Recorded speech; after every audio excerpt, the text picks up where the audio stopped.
안 쓰더라고요, 보니까. 그래서 우리도 좀 그런 것도 좀 개선해야 될 것 같고요.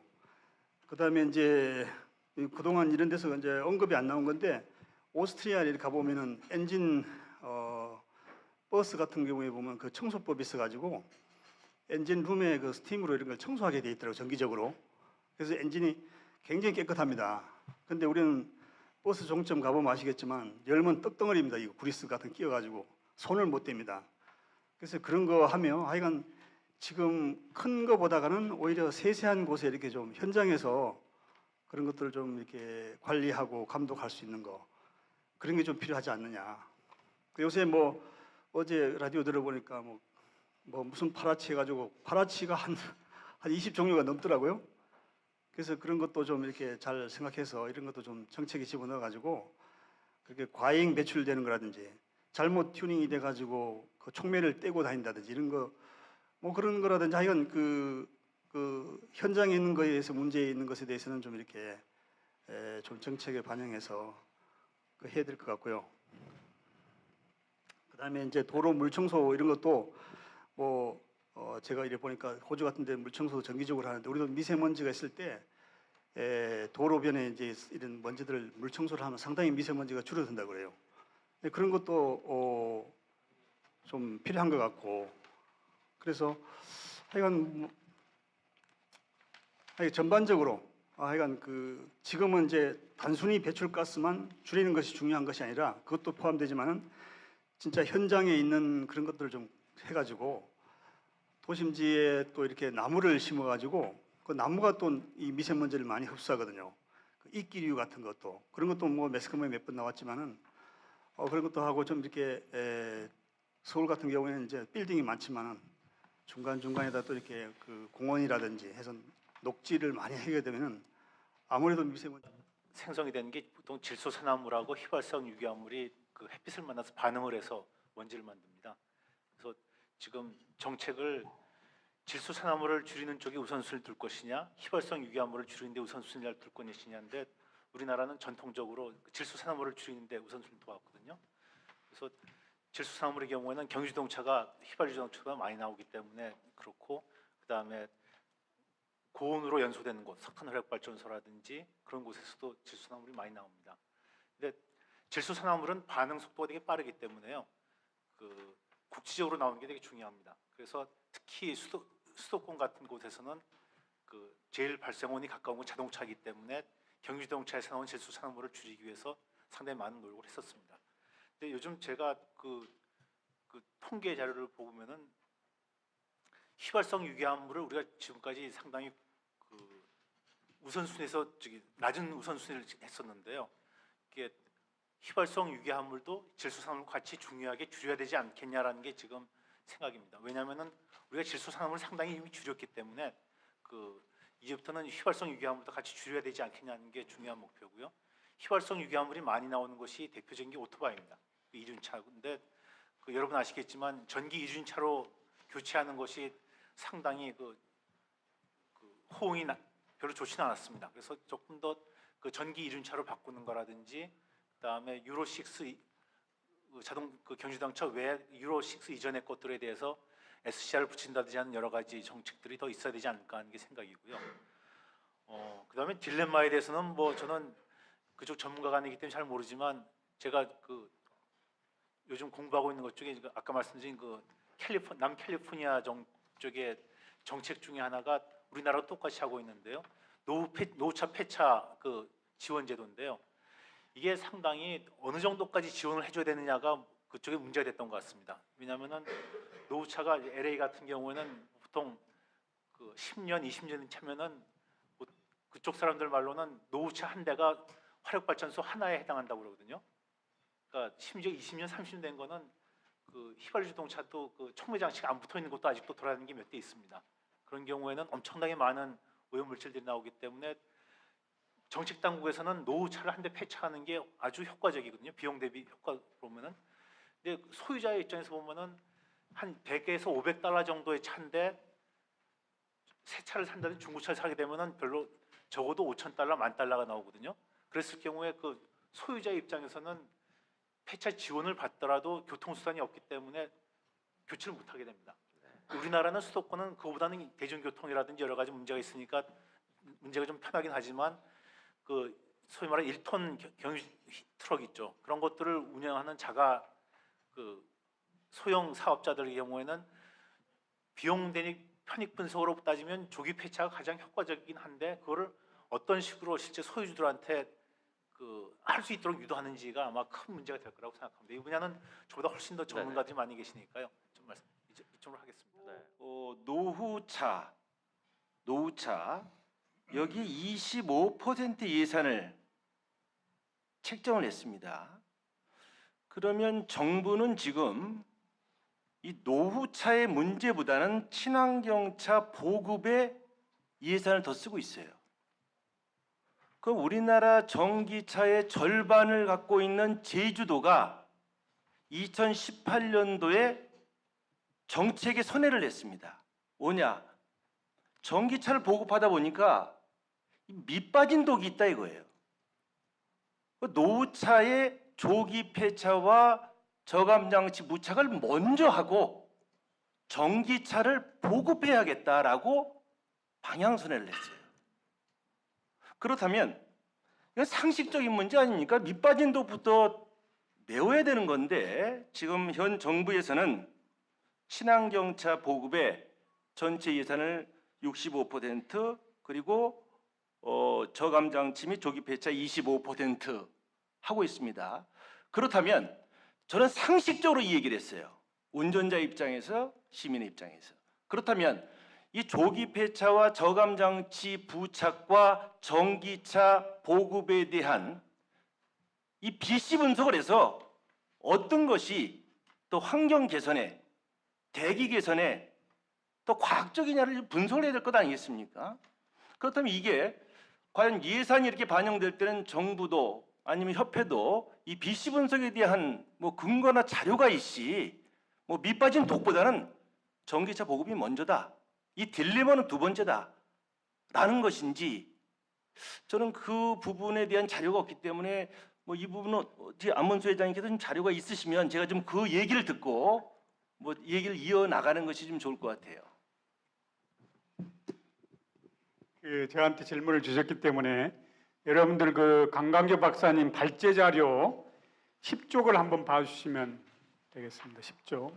그 9쪽이 방금 저기 임기상 대표님께서 말씀하신 자료고 10쪽에 봐보면 전기차나 수소차를 보급할 때하고 노후 경유차 저감 대책을 세웠을 때 실질적으로 노후 경유차를 저감시키면 PM10이 최대 238배, 낙스는 400, 800까지 효과적으로 줄일 수 있다. 이런 데이터가 하나 있고요.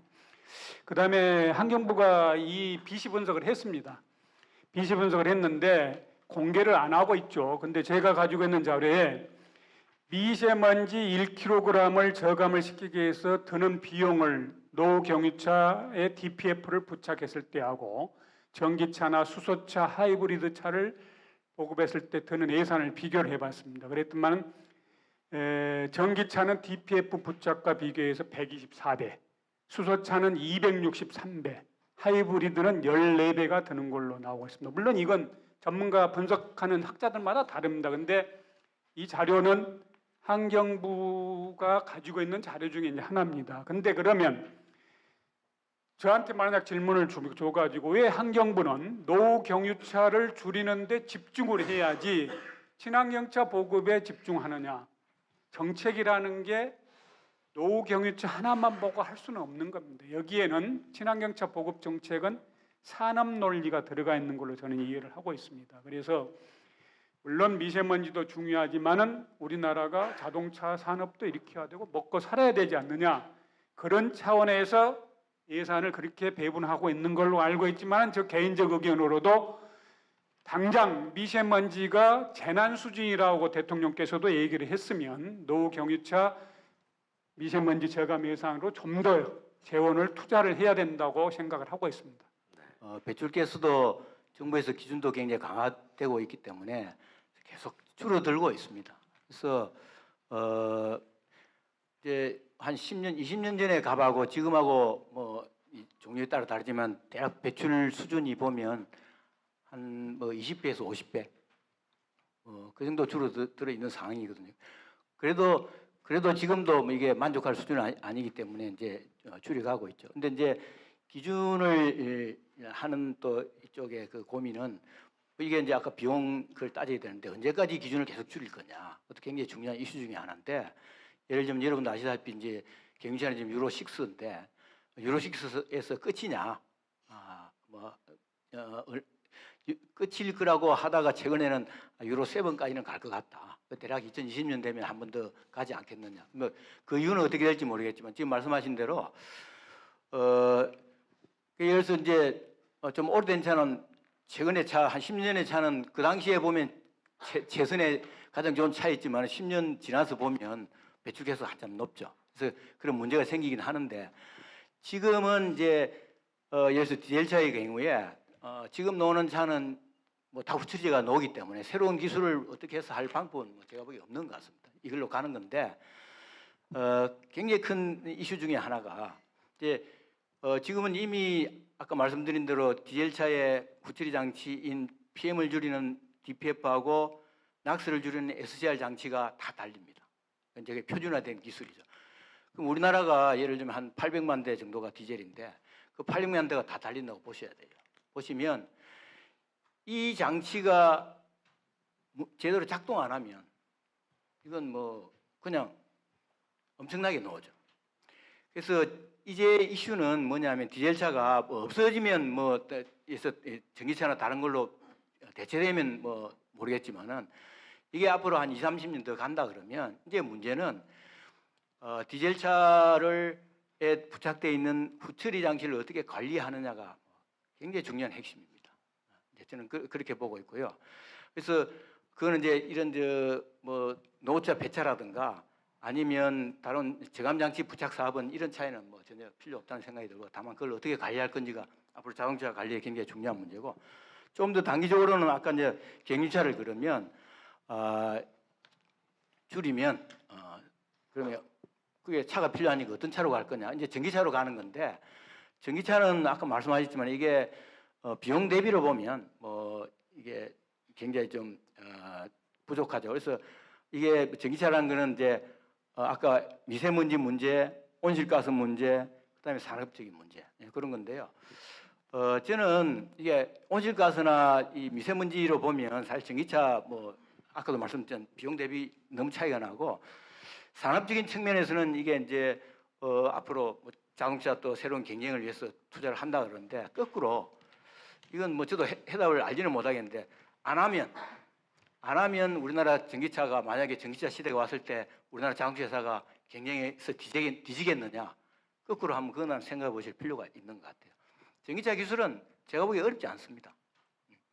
자동차 회사에서 뭐 별로 안 해도 시장만 있고 뭐 수요만 있으면 금방 만들 수 있는 기술이에요. 저는 그렇게 생각합니다. 그래서 하여튼 정부에서 지원하는 정책에 대해서는 전기차 정책에 대해서는 뭐 여러 가지 측면에서 환경적인 측면 그다음에 산업적인 측면에서 한번 검토해볼 필요는 있다는 생각이 들고요. 경유차는 이제 전체적으로 줄여가더라도 그게 이제 줄이면 대안으로 전기차뿐만이 아니고 저는 이제 그 가스차들 그게 가스가 이제 CNG도 있고 LPG도 있는데 뭐 물론 휘발유차도 있지만은 가스가 알다시피 훨씬 청정연료이기 때문에 그런 게 좀 대안이 우선 될 수 있지 않겠는가 그렇게 생각이 들고요. 그래서 뭐 최근에 RV 같은 경우도 LPG로 이렇게 허용하는 것도 이제 발표를 하고 그러는데 또 최근에 통학차 같은 경우 학생들 통학차 같은 경우는 디젤보다는 이제 LPG로 이렇게 하는 뭐 그런 거는 굉장히 또 앞으로 우리가 가야 될 만한 분야라고 생각이 들고 그 외에도 좀 그런 경유차를 한꺼번에 줄이기 힘들면 국소적으로 부분적으로 특수한 이런 용도에 바꿔갈 수 있는 이런 부분들이 있지 않겠는가. 물론 전기차도 있을 수 있고요. 그래서 뭐 전기차도 한꺼번에 확 가기는 힘들기 때문에 그런 용도로 그러니까 경유차를 줄일 때 그런 용도로 전기차나 가스차나 이런 쪽을 대체해가면서 이런 저감 장치라든가 이 노후차 폐차뿐만이 아니고 이런 정책도 같이 좀 병행해가면 굉장히 효과적으로 갈 수 있지 않겠는가 이런 생각이 듭니다. 그 오토바이가 VOC가 많이 나온다 그러는데 지금 우리가 2005년도부터 제가 이제 제대했으니까 그런데 2005년도부터 이 투 사이클을 없애버렸어요. 그래서 포 사이클로 나오기 때문에 VOC가 승용차 수준으로 지금 강화시켜놨습니다. 유로 4로 해서.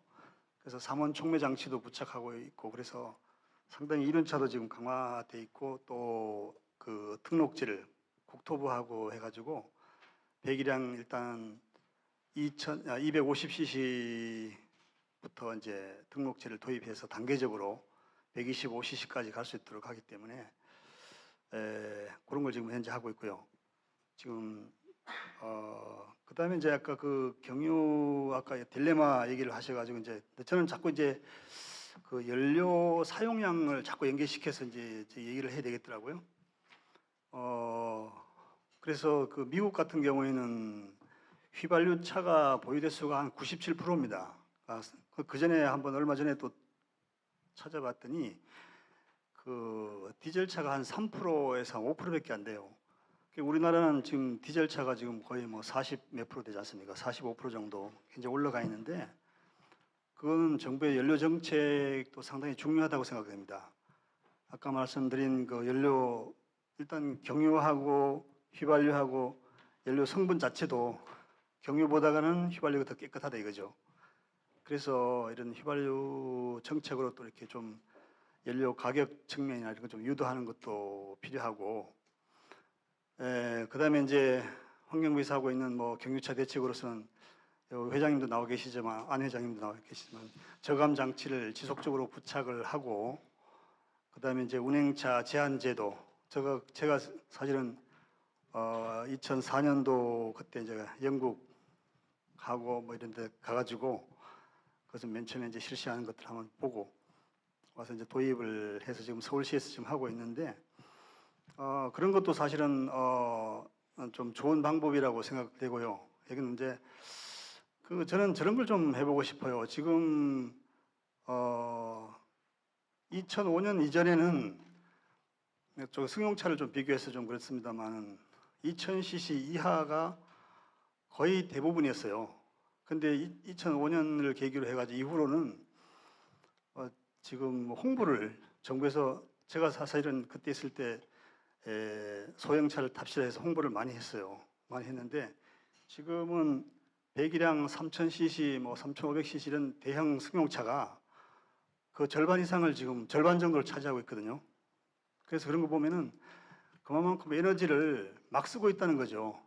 그런 것도 빨리 좀 이렇게 해서 지금 이 환경부에서 추진했던 결국은 저탄소 협력금 제도가 그거거든요. 에너지를 작게 쓰는 차에다가 좀 인센티브를 주자. 그것도 이제 뭐 원래는 2015년부터인가요? 하기로 했는데 이제 연기가 돼가지고 2020년부터 뭐 했는데 그것도 이제 봐야 알죠. 근데 이제 되도록이면 그런 것도 좀 빨리 좀 도입을 해서 에너지를 적게 쓰는 차에서는 진짜 그야말로 인센티브를 좀 주고, 그래서 지금 유럽 같은 데는 뭐 폴란드 같은 데도 그렇습니다만 그 사람들 다 우리보다 잘 살잖아요. 근데 차가 막 그 주행할 때 보면은 뒤에 유로화가 막 땅에 뿌려지는 걸 지금도 홍보를 합니다. 근데 에너지를 절약하자고. 근데 우리는 그런 거 이렇게 뭐 경제 속도를 합시다 뭐 이렇게 하면 이거 옛날에 써먹었던 거 너무 식상해하고 이런 거 왜 한참 옛날에 썼던 건데 왜 하냐. 근데 그런 것들을 좀 빨리 계속 지속적으로 그런 걸 해서 에너지를 좀 적게 쓰면 아무래도 좀 좋지 않겠습니까? 저는 원칙적으로 이런 산업 기술을 정부가 끌고 가는 거는 그건 맞지 않다고 생각합니다. 끌고 갈 수가 없어요. 근데 그 자동차도 예를 들자면 디젤차를 없애는 게 맞느냐? 물론 이제 굉장히 문제가 많으니까 지금 환경적으로 문제가 많으니까 없애자고 그러긴 하는데 지금 말씀하신 대로 디젤 하는 분도 기술 개발 열심히 하거든요. 그래서 지금 말씀하신 이제 아까 기준 말씀을 잠깐 드렸는데 한 2020년 이후 가면 제 생각은 휘발유, 디젤, LPG 뭐 차들 승용차들 수준 뭐 거의 없을 거예요. 기술이 거의 다 가 있어요. 지금 디젤 문제가 디젤 게이트가 생긴 것은 기술이 없어서가 아니고 그 사람 치팅을 해서 그래요. 그래서 이제 하여튼 갈 건데 그러면 그때 가면 또 어느 게 우수하냐? 이제 그런 문제가 생기고 그래서 이게 미세먼지하고 온실가스 문제가 굉장히 큰 이슈 중에 하나이기 때문에 두 개를 같이 봐야 되는 게 굉장히 중요하고요. 지금으로 보면 현 시점에서 보면 어떻든 디젤이 좀 떨어져 있죠. 떨어져 있어서 근데 그게 정책의 강한 방향을 보면 사실은 지금 말씀드린 이 승용차는 디젤뿐만이 아니고 다른 차들 전체 그 차 섹터를 보면 승용차에서 나오는 것은 양을 따지면 굉장히 적어요. 그러니까 사실은 그 노후차, 디젤차 그게 다 디젤차니까 큰 차에서 아까 제가 말씀드린 대당 나오는 걸 보면 한 100배 정도 차이 납니다. 낙서 같은 걸 대당하면. 그러니까 이제 그래서 이 노후 경유차를 하는 게 맞는 거죠. 맞는 건데 그러다 보니까는 그러면 디젤차가 나쁜데 디젤 승용차는 어떻게 할 거냐 자꾸 이런 문제가 나오죠. 그래서 그 디젤 승용차는 사실은 저는 개인적으로 이게 뭐 완전 그까지 없애는 게 맞는지 틀리는지는 좀 더 기술을 뭐 당장 없앨 수도 없지만은 좀 봐야 될 것 같고요. 미세먼지 문제는 이 말씀 드리기 전에 제가 조금 언급을 드리고 싶은데 이게 지금 우리가 문제가 되는 미세먼지는 사실은 PM 2.5가 주입니다. PM 2.5. 혹시 기억나시는 분들 한 10년, 15년 전에 우리 서울 스모그 그래가지고 그때 하늘이 시꺼맸거든요. 그때는 매연 PM 10이었어요. 근데 그건 지금 그 천연가스 버스나 매연 여가장치가 그 매연은 거의 안 나오잖아요. 그래도 나오죠. 그게 지금 PM 2.5예요. PM 2.5는 차에서 직접 나오는 게 있고 아까 말씀드린 낙스나 암모니아 이런 것들이 반응해서 나오는 것들이 그런 수준인데 지금 우리가 이제 모르고 있는 게 이 PM 2.5 안에 나노 미세먼지가 엄청 있습니다. 나노 미세먼지. 그게 0.05 마이크로예요. 2.5는 2.5 마이크로인데 이게 50 나노인데 이게 자동차에서 엄청 나옵니다.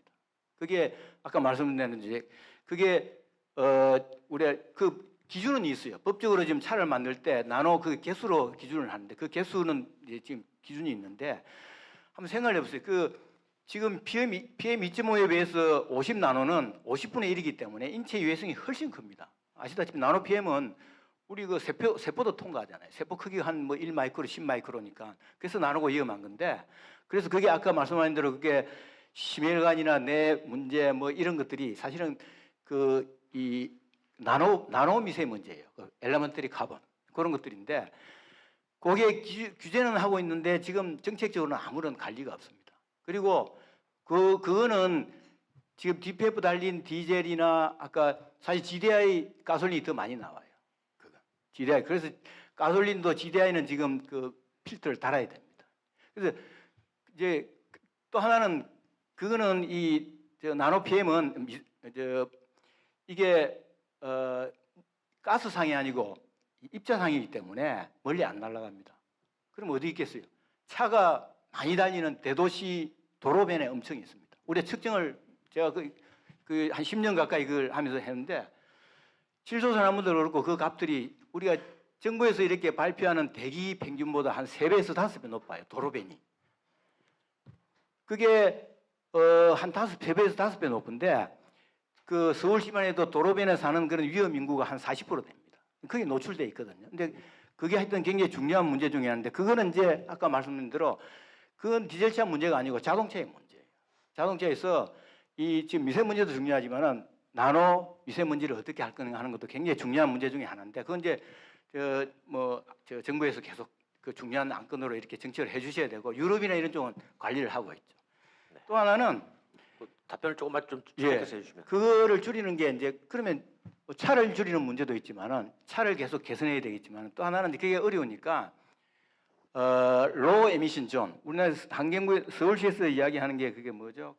녹색 교통 진흥 지역. 그러니까 지역을 정해서 문제가 심하면 차를 못 다니게 하는 거죠. 사실 그게 굉장히 효율적인 정책입니다. 유럽은 뭐 한 거의 100개 정도 도시가 다 하고 있어요. 우리도 서울시가 그거 하겠다고 하고 몇 년 전에도 뭐 서울시장하고 경기도 인천시장 뭐 협약식 하고 그랬는데 안 하잖아요. 못 하잖아요. 그게 굉장히 어렵거든요. 굉장히 정치적인 문제하고 얽혀 있는 그 선거 표하고 얽혀 있기 때문에 그런데 저는 특히 언론이나 기자님들이 고 LEV 그러니까 이제 LEG 로 에미션 존 그러니까 이제 지금 서울시에서 하겠다는 그 저는 녹색 교통진흥 지역인데 이거를 지금 자동차에서 할 수 있는 거는 사실은 좀 한계가 있어요. 우리가 한 10년 동안 프로그램을 했기 때문에 이런 정책으로 가야 줄일 수 있다.